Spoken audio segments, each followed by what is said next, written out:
വിവാദ പരാമർശമായി ഇടുക്കി മുൻ DCC president Joy Thomas. Idukki government engineering കോളേജിലെ SFI പ്രവർത്തകൻ ധീരജ് രാജേന്ദ്രനെ കൊന്നത് CPM ആണ്. കുത്തേറ്റ ധീരജിനെ മെഡിക്കൽ കോളേജിൽ എത്തിക്കുന്നതിനിടെ എന്താണ് സംഭവിച്ചതെന്ന് CPIM പറയണം. കോൺഗ്രസുകാർക്ക് നേരെ ഏത് കൊടികുത്തിയവർ വന്നാലും കൈയും കാലും തല്ലിയൊടിക്കുമെന്നും വെല്ലുവിളി. ഇടുക്കി ചെറുതോണിയിൽ നടന്ന കോൺഗ്രസ് പ്രതിഷേധ സദസ്സിലാണ് വിവാദ പരാമർശങ്ങൾ.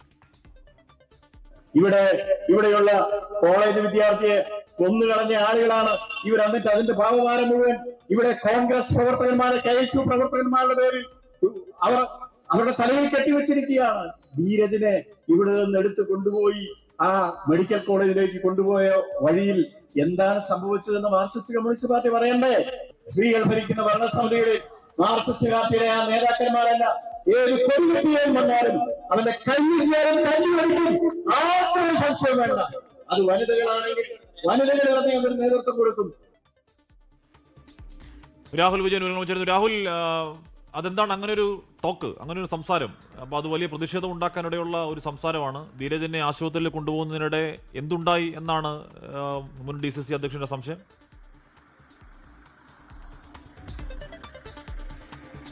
ഹാഷ്മി, എന്തായാലും ആവേശം ഒരൽപ്പം കൂടിപ്പോയി അതൊരു വിവാദ പരാമർശമായി മാറുകയും ചെയ്തു എന്നുള്ള കാര്യത്തിൽ യാതൊരു സംശയവുമില്ല.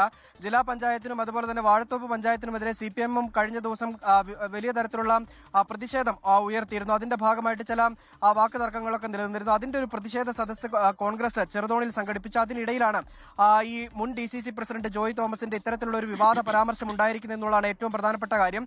എഞ്ചിനീയറിംഗ് കോളേജിലെ വിദ്യാർത്ഥിയെ കൊന്നുകളഞ്ഞ ആളാണ് CPM-കാർ എന്നുള്ളതാണ് അദ്ദേഹം ആദ്യം പറഞ്ഞത്. അതിന് മുന്നേ CB വർഗീസിനെതിരെ അധിക്ഷേപ പരാമർശം ഉൾപ്പെടെ നടത്തുകയും ചെയ്തിരുന്നു. അതിന് പിന്നാലെയാണ് ധീരജിനെ കൊലപ്പെടുത്തിയ ആളുകളാണ് CPM-കാർ. മാത്രമല്ല അതിന്റെ പാപഭാരം മുഴുവൻ കോൺഗ്രസിന്റെയും KSU-ന്റെയും പ്രവർത്തകരുടെ മേൽ അടിച്ചേൽപ്പിക്കുകയാണ് ചെയ്തത്.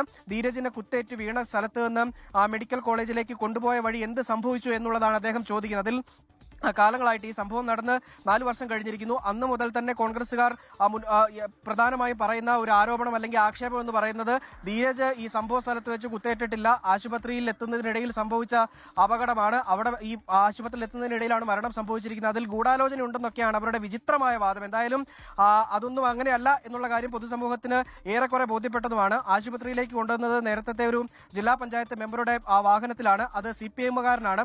അദ്ദേഹത്തിന്റെ വാഹനത്തിലാണ് ജില്ലാ മെഡിക്കൽ കോളേജിലേക്ക് കൊണ്ടുവരികയും ചെയ്തത്. അതിനിടയിൽ എന്ത് സംഭവിച്ചു എന്നുള്ളതൊക്കെയാണ് ഇദ്ദേഹം ചോദിക്കുന്നത്. എന്തായാലും വിവാദമായ പരാമർശം, അനാവശ്യ പരാമർശമാണ് അത് ചെറുതോണിയിൽ നടത്തിയിരിക്കുന്നത് എന്നുള്ളതാണ്. മാത്രമല്ല ഏതെങ്കിലും കോൺഗ്രസുകാരുടെ മെക്കിട്ട് കയറാൻ ആരെങ്കിലും വന്നു കഴിഞ്ഞാൽ കയ്യും കാലും തല്ലിയൊടിക്കുമെന്നുള്ള ഭീഷണി കൂടി അദ്ദേഹത്തിന്റെ ഭാഗത്തുനിന്ന് ഉണ്ടാവുകയും ചെയ്തിട്ടുണ്ട്. ഹാഷ്മി, ക്രിസ്റ്റീന. ലോകത്തെവിടെയായാലും ഏത് സമയത്തും 24 വാർത്തകളും ഓഗ്മെന്റഡ് റിയാലിറ്റി പാക്കേജുകളും എക്സ്പ്ലെയിനറുകളും വിശദമായി കാണാൻ ഞങ്ങളുടെ YouTube ചാനൽ നിങ്ങൾക്ക് സബ്സ്ക്രൈബ് ചെയ്യാം.